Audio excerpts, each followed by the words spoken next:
Hindi na pala kailangan ang debate na hamon ni Marcoleta dahil ang West Philippine Sea ay usaping batas na. Hindi na haka-haka, hindi na negotiable.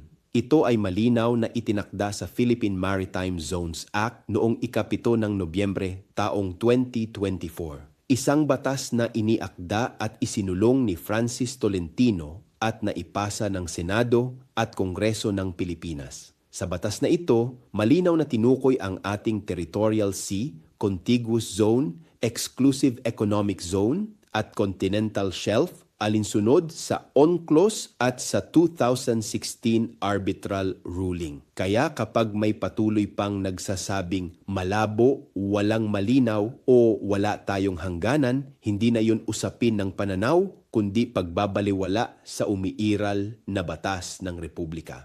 Sa puntong ito, ang kailangan ay hindi debate, kundi paninindigan at pagsunod sa batas na mismong ginawa ng bayan sa pamamagitan ng Kongreso. Ang West Philippine Sea ay hindi opinyon, ito ay batas. At ang batas ay ipinagtatanggol, hindi pinagtatalunan.